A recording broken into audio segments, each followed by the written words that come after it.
Hello and welcome to Some of My Friends Read Comics. We've got Vince. Wow, you get damage control. We've got Chris. I've got some construction contracts over here. And I'm Kia. Wow, those were some of the worst catchphrases to start off the show with, because we're talking about a little Marvel miniseries called Damage Control from 1989, which is all about basically the guys who come in and clean up after the superheroes, which is a really fun idea for a just Marvel in continuity comic that kind of doesn't take itself too seriously. And it was created by Dwayne McDuffie, the writer, and Ernie Colon, the writer. Let's start off by talking a little bit about them. Dwayne McDuffie is great. He did a lot of work on Justice League Unlimited. He created Static Shock, if I'm not mistaken, or was That's correct. head writers. Yeah. I think he created the comic that then got turned into the cartoon, and I think it was more famous as a cartoon. Yeah, than it ever was as a comic. I think you're right. For Milestone, I want to say. Yeah, he created Milestone, or he's one of the co-creators. Yeah, and he's just one of these guys who every time I see one of his, every time I read anything of his or see anything of his, it's just filled with so much fun and joy. Like his Justice League Unlimited, like the Justice League cartoon that debuted on Cartoon Network, I want to say early 2000s, was fine. It was pretty good. And then when Dwayne McDuffie took it over with Justice League Unlimited, it became something really incredible. And that's all on Netflix. You can watch all that. I don't like too much DC stuff in general, and that is just like, wow, it makes me want to be a bigger DC fan. So, kudos to Dwayne McDuffie for that.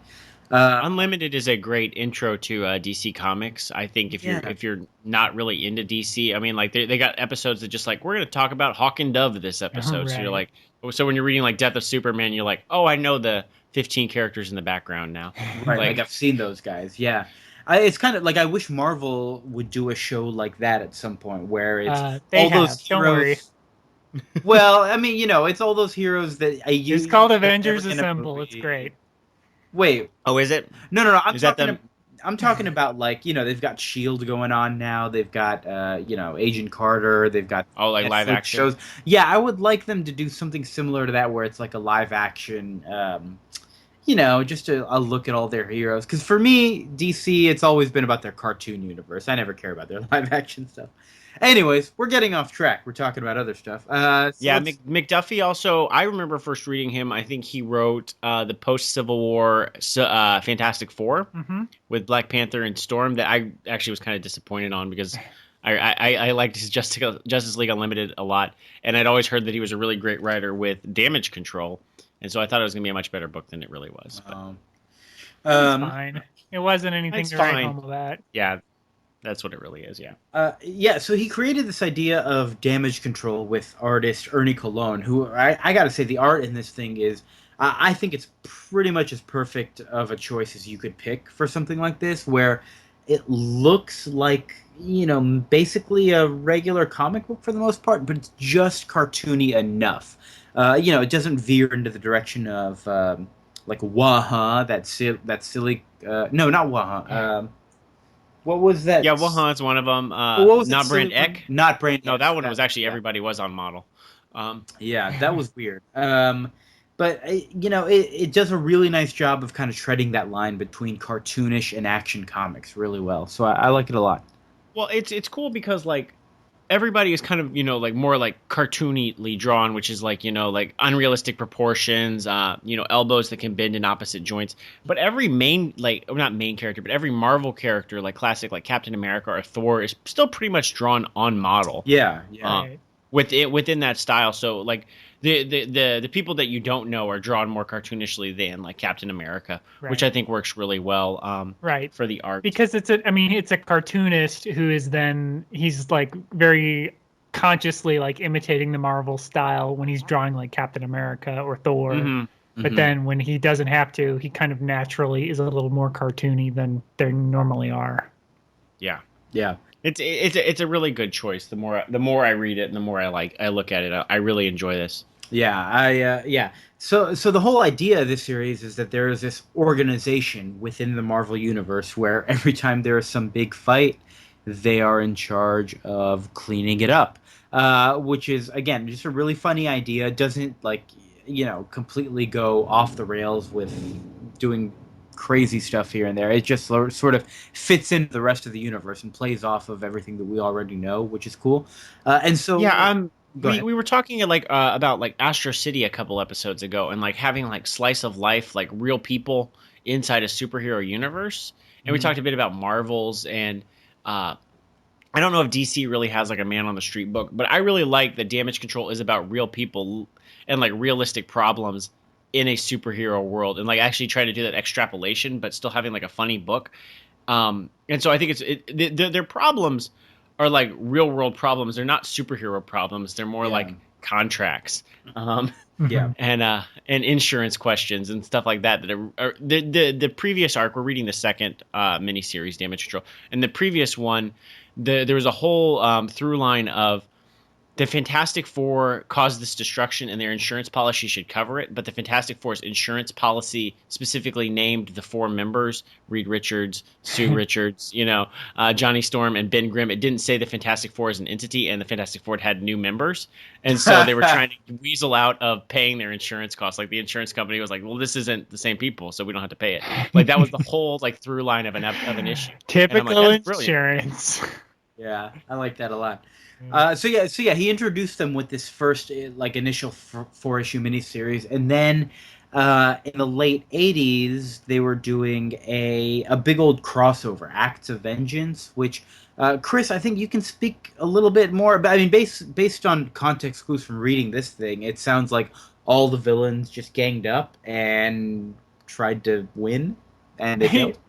Right, more or less. What happened was, and I guess I forget what the sort of through line was, but basically Loki is like, what if I made like basically the Avengers of bad guys?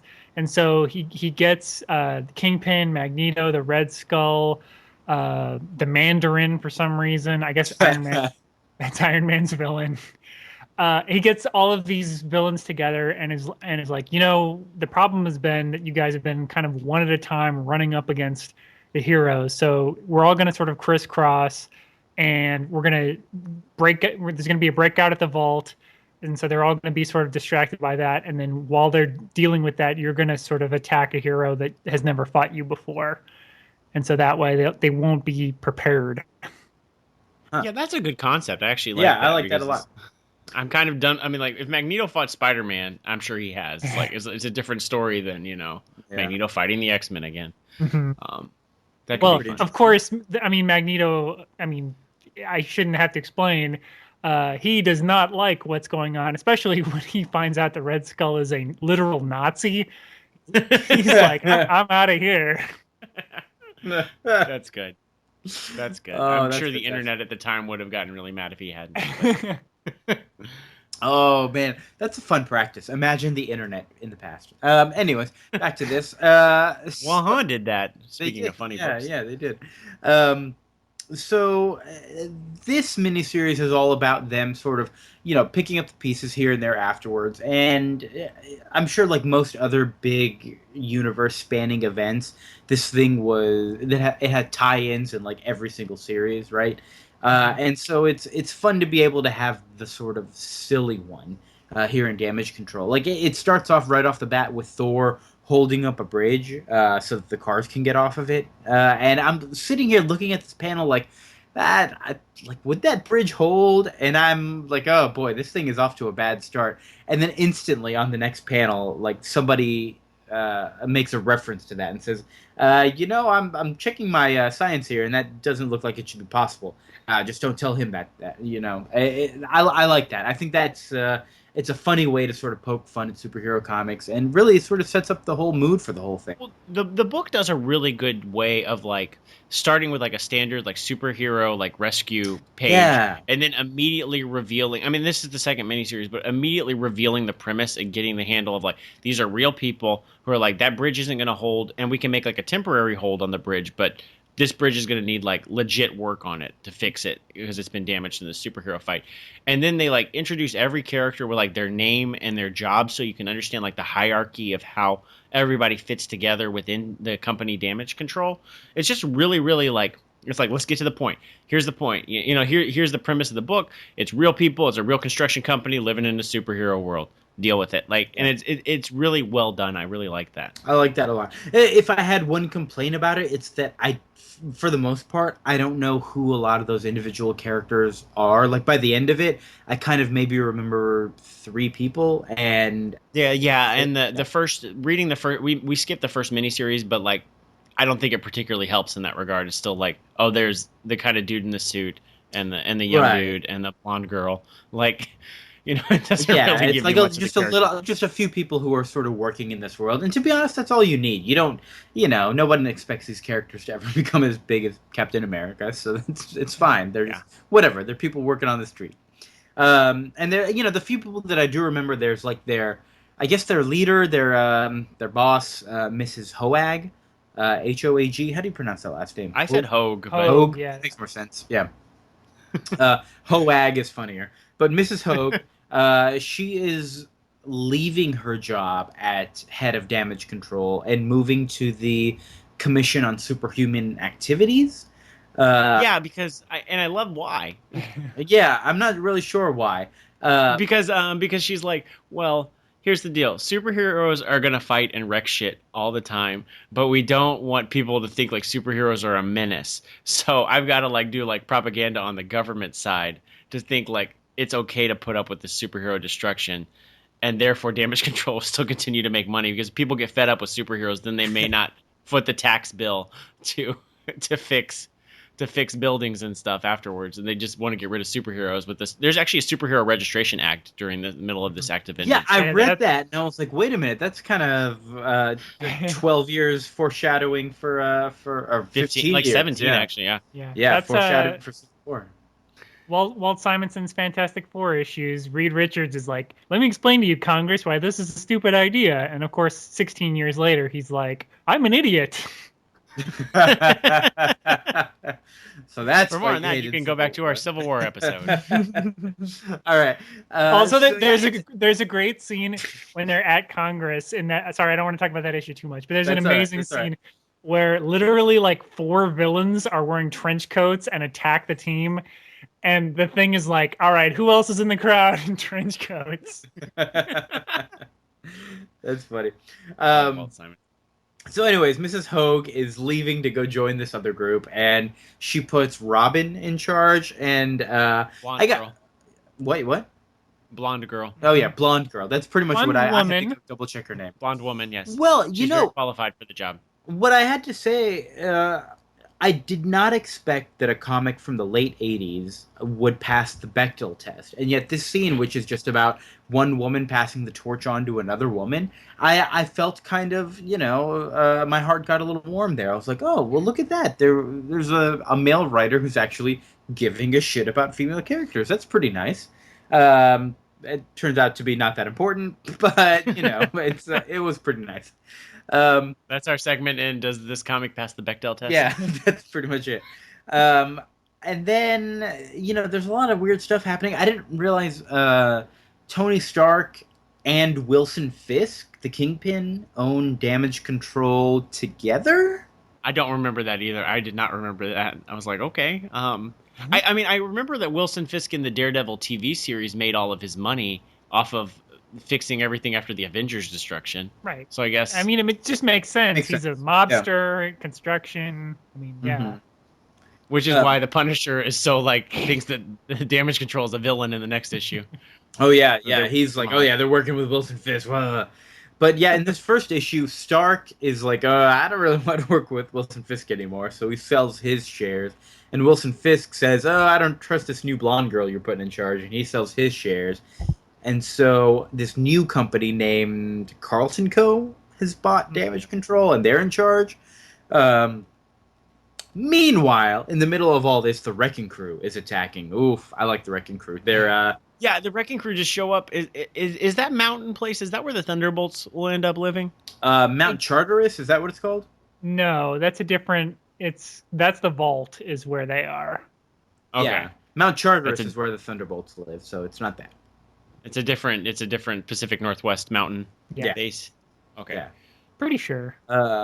Pretty sure. Yeah. No, I think I was all excited. I'm like, No, I think the Thunderbolts were living somewhere else. Never mind. Forget the Thunderbolts. But there is a the great Wrecking scene Crew, friends of the show up. Yeah. I like these guys. They were in like the first Thunderbolts issue, so it's they're one of these people that I always remember. They're just like regular dudes that have enchanted Asgardian weapons and like to wreck shit with it. Which is, I think they've literally been in like a fifth of our episodes. Yeah, they were in. I like these guys. The kid who collected Spider-Man, Thunderball, was there. Yeah, they were there. They were in the Hobgoblin episode. They were. I'm sure that they were they in the Captain America Steranko. I feel like they've been like in. Anytime you need to beat someone up, the Wrecking Crew is perfect. It's either Wrecking Crew or Serpent Squad. It's going to be one of those two. Yeah, pretty much. There's a great scene where they call for help because the Wrecking Crew is like, I don't know, they're in their base or something like that. I wasn't really following exactly what was going on with them. They were just there was a malfunction in the security system, so they called damage control because basically damage control are.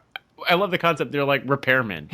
Yeah, it's like well, we'll be there. We'll roll up in our van and we'll fix it. And they even bring their intern Bart because I guess it's his last week.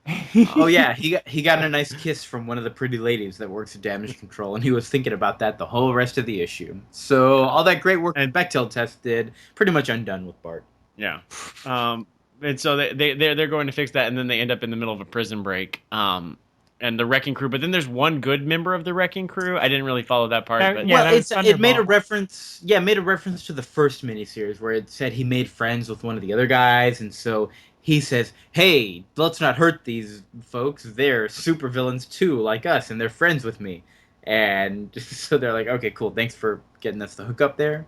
But they're still in trouble.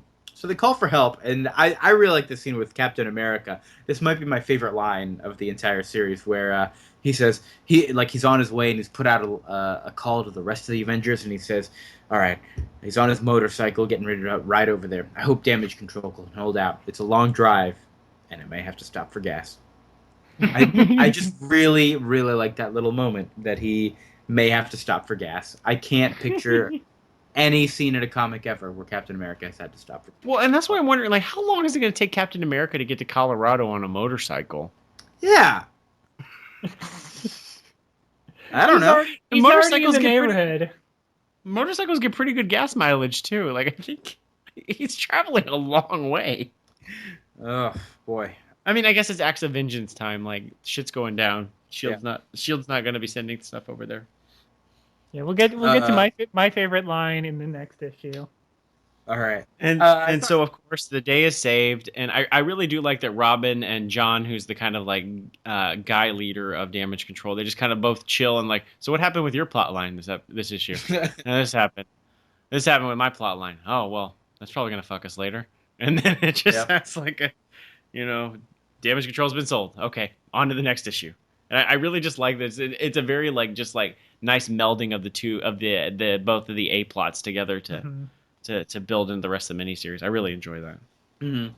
And there's a good will they won't be chemistry between the two of them because they're the like only attractive like talented people that aren't like cartoons. Yeah. Yeah, they're the two normal looking people in the book, which is you kind of assume that they're going to end up together at some point. So issue number 2, The Punisher. Great title, by the way. What was the title? Cruel and Unusual Punisher. Oh, yeah, that's a pretty good one. And it starts with a Punisher parody. It starts with him sort of like doing his typical Punisher monologue about the villains and blah, blah, blah, which is, God, the city is disease monologue. Yeah, exactly. I'm gonna kill them for this reason and kill everyone. And he's just like beating up innocent guards trying to get upstairs. Man, I love it. It was pretty funny. And so he's trying to get into Damage Control to find out the info he needs on Fisk. And he shows up upstairs, and everyone is so busy that they are not paying him any mind at all. Mayor Koch is there trying to get them to save the city. And everybody's like, you're going to be like totally not win your election. And did you notice that all of his security guards have buttons for him, for his name, Mayor Koch or Koch? And then it's got a sticker over all the Mayor Koch things that say Dinkins, which I guess is his competitor. Was it Mayor Koch? I always thought it was Koch. I don't know. Koch? I don't know. I don't know. New York people don't know how to pronounce words. This is Yeah, they have a street called Houston. yeah, Houston. That's because it's named after a different guy, a different Houston. That's why. That's all. Uh-huh. I don't know about that. I learned it the other day. Because New Yorkers don't know how to say words. But anyway.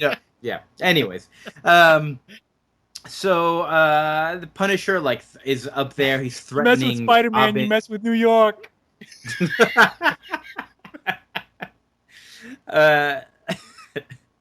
So the Punisher gets up there. He's threatening Robin to give him the information, and then Doctor Doom shows up. What?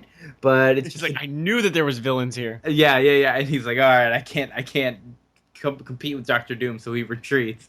But it turns out it was just a fake Doombot that the research and development guy Gene made, and sort of threatened him away. Which, I feel like if the internet existed back then, they might, Punisher fans might have something to say about that. Like, no, Punisher would never run away from Doctor Doom. I don't know. Who knows? I don't know. Punisher is right on the cusp of his big break at this point. I think maybe what was he big 86? Yeah, to 89. I mean, he's gotten a second book by this point. So is the movie already out by this point? The Dolph Lundgren. I think the movie comes out in 88 or 89. So okay. So everyone loves it. Underrated movie. It's actually pretty good. It's probably the best Punisher movie. I don't know. I love Warzone. Ooh, I rewatched Warzone. Didn't hold up quite as well for me. It's a dumb movie. Dumb. Yeah. All right. Speaking of bad Punisher movies, bad segue because we're not going to speak about a bad Punisher movie. We're going to talk about She-Hulk. She-Hulk shows up, and she's early for the crossover. Oh, no. Yeah, she just leaves. Well, okay, maybe this is my favorite part. Because she's sitting there trying to keep track of all the different crossovers and when she's supposed to show up in Damage Control. And she's like, oh, no, all right, I'm out of here. I'll be back next week. So She-Hulk broke the fourth wall, a lot at this time. I know. Yeah, I mean, she does it in the next issue, too, where she literally says out loud, she is a comic book character. But that's her thing, right? Yeah. Whoever was writing her in the 80s? John Byrne, yep. I didn't realize that was her thing. I've never read any of the old She-Hulk stuff. Yeah, Sensational She-Hulk by John Byrne. He made it more of a comedy book, and she addresses the reader directly and knows she's in a comic book. So she's like the Deadpool of the 80s. Interesting. Yep. Yeah. Late 80s, early 90s, yep. I never knew that. That's going on the list. Yeah. We might have to read that at some point. There's a great scene where they are trying to move Avengers Mansion back to where it belongs after somebody threw it in the river. Yeah, like the island it was on disappeared and so it sank or something like that. Yeah, I don't know, but it's like a crane, literally lifting the entire mansion up by a single hook and moving it, which is well, I mean, because that's the BS of comic book. The mansions always get blown up and they rebuild it exactly. And I think X-Men Apocalypse the movie, they blew up Avengers Mansion, and they're or X-Men and the X-Mansion, and then they're you know what we should do? Rebuild it exactly the same. Yeah. Batman Begins, we blew up the mansion. What should we do? Rebuild it exactly the same. And so I like the idea that we're gonna fish it out of the water, we're gonna restore it, and then we're gonna put it back in Central Park West where it's supposed to be. Yeah. Because I guess it sounded like they implied that the Avenger Mansion had been a slightly different thing. Briefly, and they're we got to go back to basics and put it in Central Park West. Yeah, so it was on Avengers Island, which was the Hydro base. Everyone remembers this. So I love that Damage Control exists as a weird way for Marvel to explain away dumb incontinuities with we have a company that literally gets helicopters and lifts mansions and flies them across town. That's just what happens, and it costs a shit ton of money, but that's what they do. So. Get on board. Yeah, this was during a brief period where Marvel was actually. I mean, I think it's cool, but they've since gotten away from it. But because Avengers would also have backup stories where it would be the Avengers support staff. So it would be if you call the Avengers hotline and they were busy, these humans would have to figure out what to do. Oh, that's cool. I like that. And so you see one of them in the next issue, but there were 3 or 4 of them, and they would get backup stories sometimes. But anyway, let's change gears though to my favorite scene of this whole series, which is there's a new character who's sort of a romantic rival for our blonde woman, and he's kind of a smarmy jerk. He works for the new owners, right? Right. Lippert is his name. Yeah, the other dude is even more of a douchebag. This guy's kind of just a little smarmy. The other guy's super smarmy. Right. Well, he shows up to her apartment. I mean, to flirt with her, outside of a work setting, which is inappropriate. And then the Punisher shows up to threaten them. Yeah. And this is when my favorite part happens, where she's like, "Why don't you give me a chance? Blah blah blah. Wouldn't you feel really bad if you murdered me?" And it turned out I was an innocent. And he's like, "That would be bad." And and then he has the best scene where he's like, "I've got a sad story like yours, Punisher." Oh yeah, this is a good thing. Yeah. The smarmy guy. So first Punisher sort of explains his origin, saying, right, because she's like, "What gives you the right?" And he's like, "Oh, my family was gunned down, blah blah blah, all that sort of stuff, all that typical Punisher. I'm sad and alone." Right, and so Lippert is like, I can relate to that story. Here's my story. I've got this dog Minnie, and she's really great, but she got kind of sick. But then I went to the vet, and they gave her some pills, so she's okay. And then that's just the end, and everybody's like, the end of the story. Yeah, that was a great moment. I really enjoyed that. I love this. I love the Punisher with. I mean, he's still holding a pistol, but he just got a hand on his hip, like what? Well, and then he goes to kill the guy, and Robin says, "No, he might be useful. I need him around here."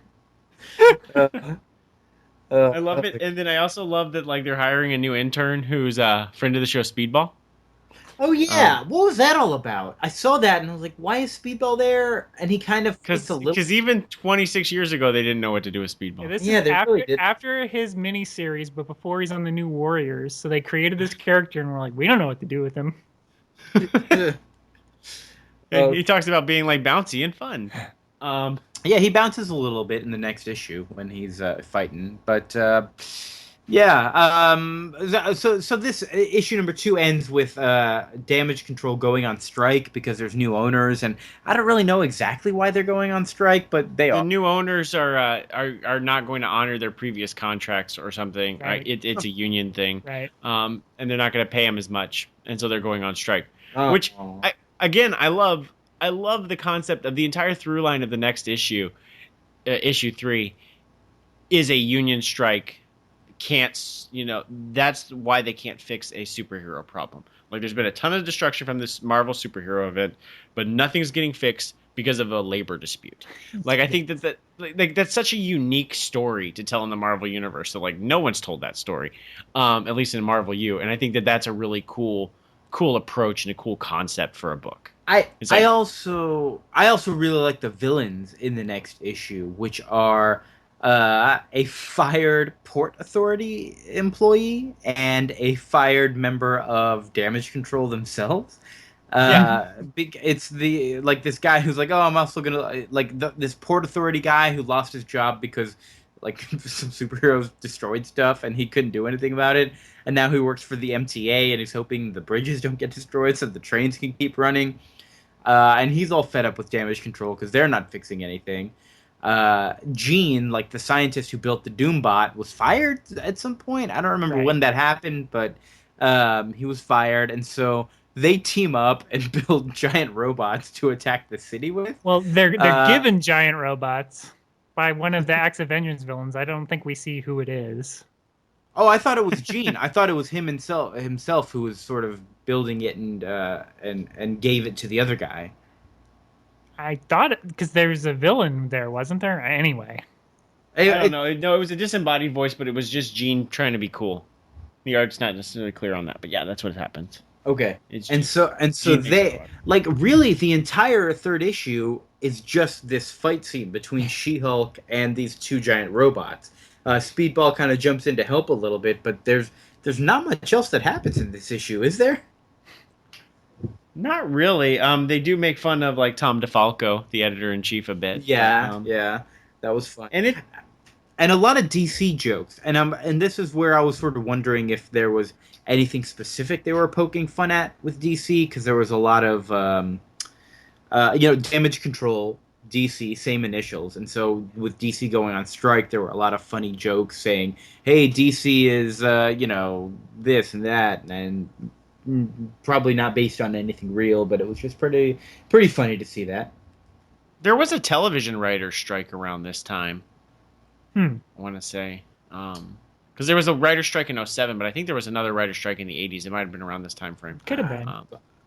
I have no idea. I will say, She-Hulk makes a pretty poor showing. Like this, it's a comedy book, but they really make her look like a joke. Yeah. She should easily destroy these robots, armor suits.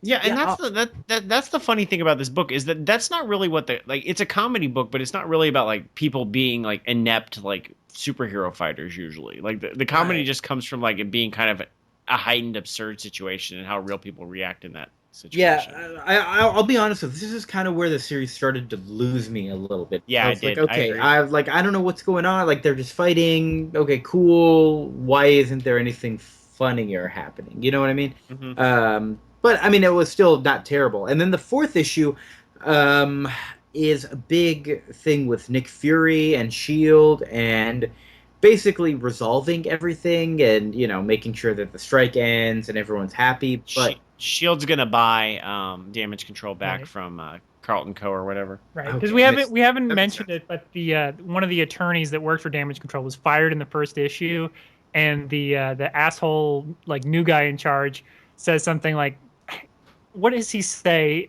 He says because the lawyer is a black man. McDuffie's also a black man, the writer. Oh, and yeah. He says to the lawyer, the new owner, the super smarmy guy, not Lippert. Right. He goes, "We keep our tokens for subways and railways. Yeah, I'm like, we don't actually let our tokens do anything else."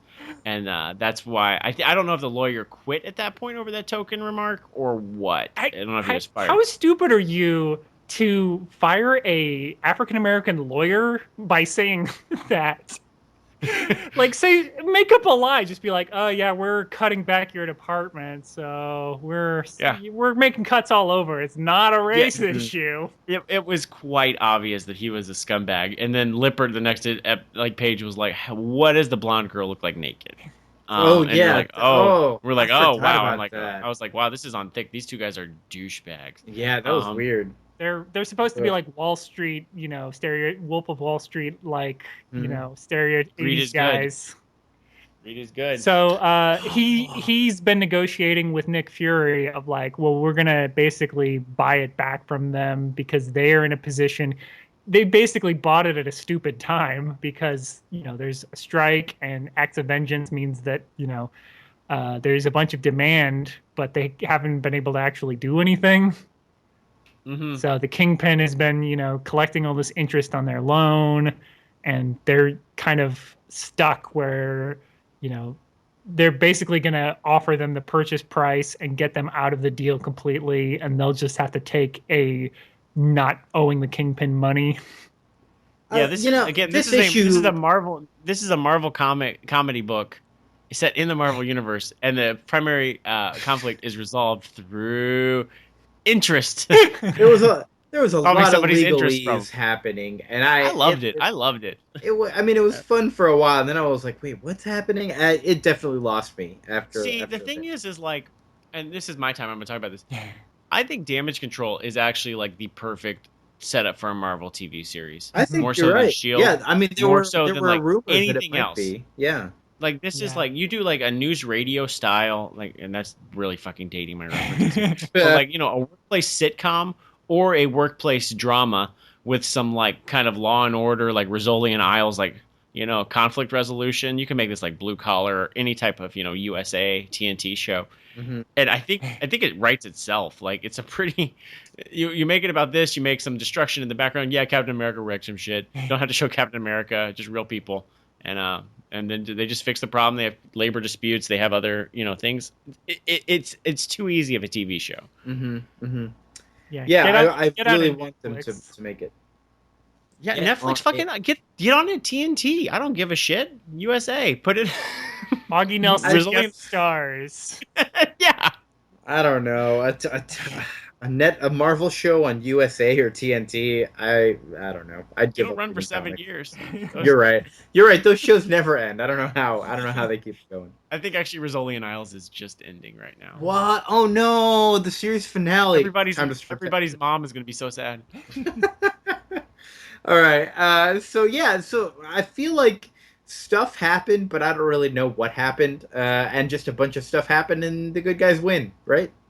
Yeah, I mean, there's little things like they have to go into a building or something, and Captain America is like, the superhero, and so he's gonna do it, but he's like, he doesn't know where to put supports to help what are like support beams and what aren't support beams, so he's got to send in a real person to like go identify that kind of thing. And I'm like, oh look, teamwork. Yeah. And somebody who's not a superhero but just happens to have a good skill set he needs to depend on. I'm like, this is good. I like this. And while they're arguing over that, Nick Fury says, "All right, you guys figure it out. I'm gonna get the fuck out of here." And drives off in his flying car, which is I like that moment.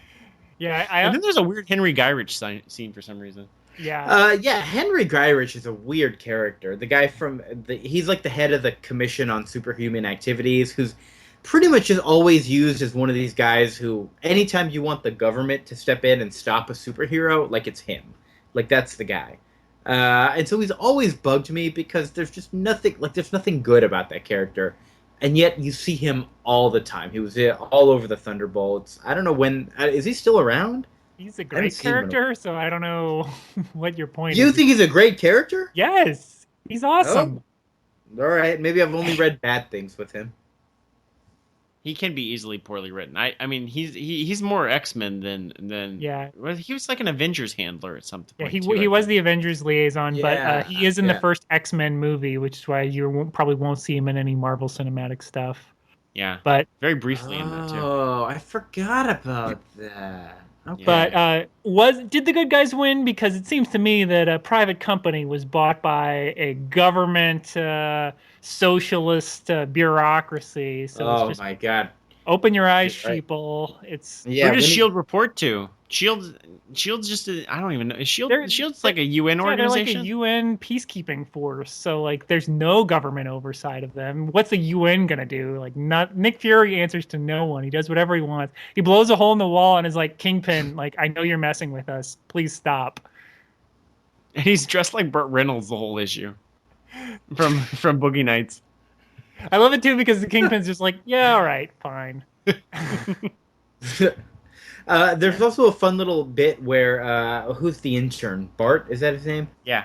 Has a bet with some of the guys at Speedball. Speedball. Where, yeah. Where Speedball is trying to guess what Shield stands for throughout the issue. My favorite one, superheroes in espionage like drag. Nope, sorry, you owe him $5. Didn't get it right. I thought that was pretty fun. I also like the Nick Fury thinking that he had like a affair with Mrs. Hogue, who's like we haven't really described her, but she's like a large, probably 60-year-old woman. Yeah, and she's like, no, that wasn't me. He's like, are you sure? I'm pretty sure. Pretty sure. Are you doing your secondhand news guy character, Vince? Yeah. Hey, Bobby Moynihan. I'm pretty sure. Pretty sure that's what I heard. Oh boy. I find this to be a very pleasant book. It's not the greatest book in the world, but it is. It is unique. It is delightful, and I think it has. Like, I'm sad. It really. I think this Damage Control collection I have came out about last year. It's got we read the second 1989 miniseries, and then there was a 91 miniseries, a World War Hulk After Smash miniseries, and then a few random issues. I don't know if Damage Control ever had any other miniseries beyond that, beyond the three. Yeah, they're not really super predominant, but yeah, I really enjoyed reading this. Even when it did sort of like the story fell apart, the details are still fun, and I think that's what's important in a funny book like this, where it's like whatever, it's comic books, anything can be happening. It's just let's have some fun with it, which I like that idea, and I like that. I've read funny books from the late '90s, early 2000s, and stuff.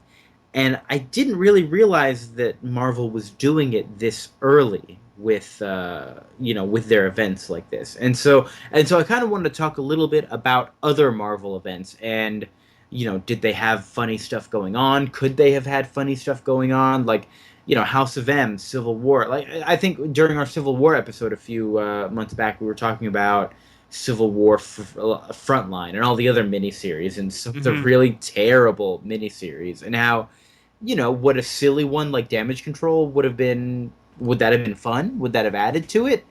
Or would you prefer? I think there probably was room for a Damage Control in every Marvel event. Like they did do one for World War Hulk, and World War Hulk is an inherently like goofy premise.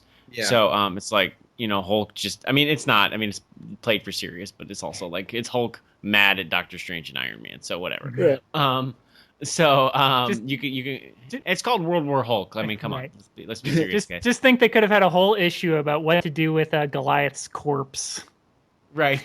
That would have been funny. I'm like, oh man. I mean, like they've had like other like funny books. Like there was 1,001 Ways to End the Clone Saga, but that's more like the writers like lashing out against like an inherently dumb premise. There was Wahan, which I think made it fun of the House of M, and then they did have actually we made this joke, but they did have multiple pages of if internet message boards existed during the Kree Skrull War or during Secret Wars, like what the internet would be saying about these kind of things. Well, so that was, and we might come back to it, but there was also Assistant Editors Month, which was kind of famously when most of the creative team would and the head editors in chief and everything would be going to San Diego Comic-Con. And so, they would be leaving Mark Grunwald in charge. And so they would have like these comedic bits and like kind of sillier stories in general. Like what if Franklin Richards and Aunt May beat Dr. Doom or something? Or what if Aunt May was a Herald of Galactus? Yeah, that's the one. I always like seeing that kind of stuff. I just like it when, when they're willing to have a lot of fun with it. I think recently they've been doing it more and more. Since Waha, I've been seeing them ramp it up, a little bit. Like, Secret Wars, their last big event, had a bunch of different little miniseries that were kind of, maybe you got 2 short stories per issue that were kind of all over the place, like random universe events with random people doing random silly stuff. Like, that's fun. I kind of prefer the idea of Damage Control, though, where it's a set group of characters dealing with all the silliness and the nonsense that's happening. Like there's something fun about that idea to me. So it's hard because like you don't want to completely undermine your serious story. Right, yeah. But the internet and people are gonna be making memes of like, how like people liked Star Wars Episode 7 well enough, but the internet memes are ridiculous on it. Like people are gonna make fun of shit just to make fun of shit on the internet. Right. So you might as well like lean into it. I'm thinking now like the Damage Control TV show should just be The Office. Like literally, and instead of selling paper, they're just a construction company, and they just happen to casually talk about like superhero fights. Right. But other than that, they're just boring accountants. Right. And so, like when when the construction side went on strike, it's just like the factory, the guys in the factory or the warehouse. Yeah. That's kind of a slam dunk. Yeah. Like, yeah. Just make that show. Patrice O'Neill. I just want to see him in a Marvel show. That's all. I think he passed away. Unfortunately. Wait, what? Oh wait, no. I'm thinking of someone else. All right, sorry. Oh boy. I mean, I'd love to see more Patrice O'Neill, but it's not going to happen. All right. Anyway, and he was in the warehouse too of The Office. When did he? What? Did he really die? He died like 5 years ago. What? Yeah. Shit. All right. People getting old. I didn't know about that. Wait a bummer. I'm sorry. Way to end with a goddamn bummer. Who brought him up? Patrice O'Neill is dead. Dwayne McDuffie. Dwayne McDuffie's dead.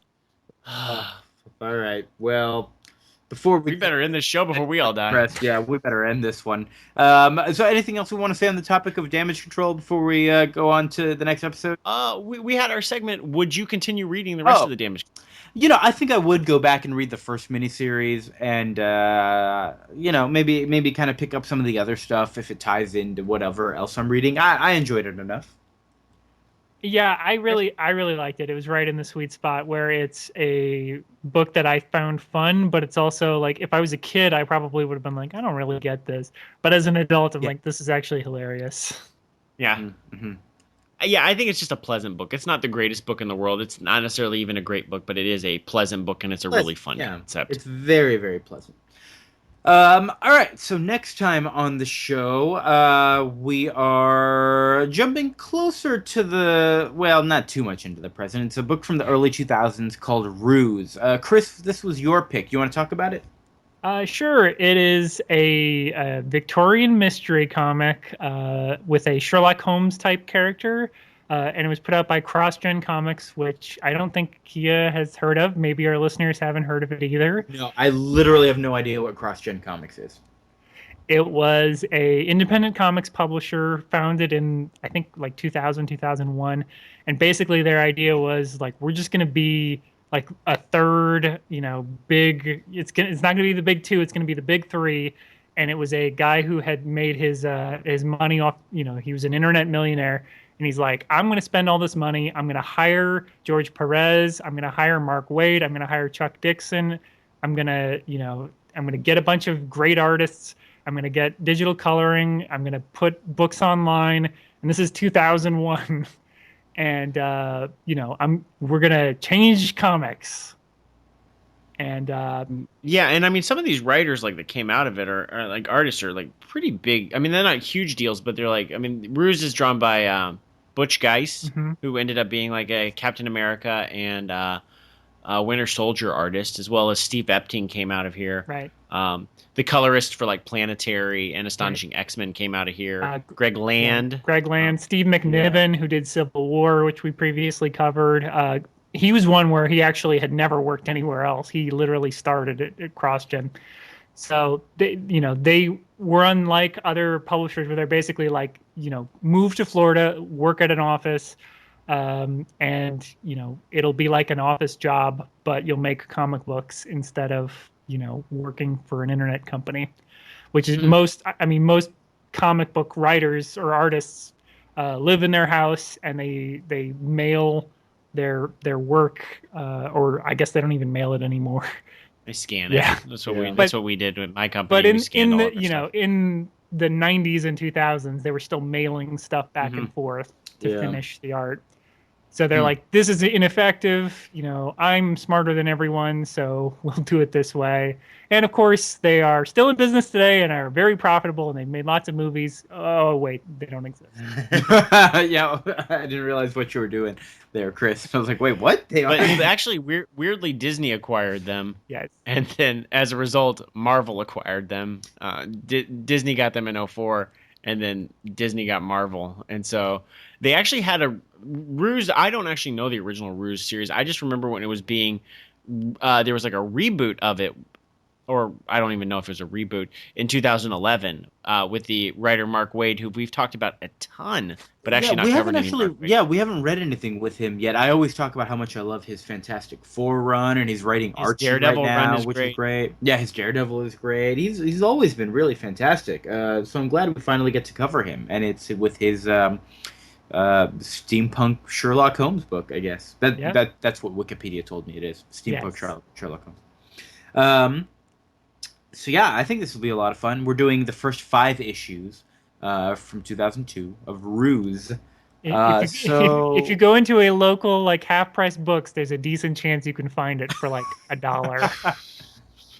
Man, Mark Waid works on a lot of failed comic book companies that have a ton of books at half-price books. Like every single Boom comic, I swear, there's like 7 copies of it at half-price books. Oh, poor guy. Poor guy. So now, great, another dead thing that we're talking about. Let's end this fucking episode. Oh boy. Thank you so much for listening. Vince, any last words before you're dead? I love you. Great. And Chris? No, you're okay. Yeah. Cool. My last words are yeah, that's them. That's my last words. All right. Good night, everybody. Is that our sign off? The book is closed. That's our new sign off. The book is closed. Bye. Love you.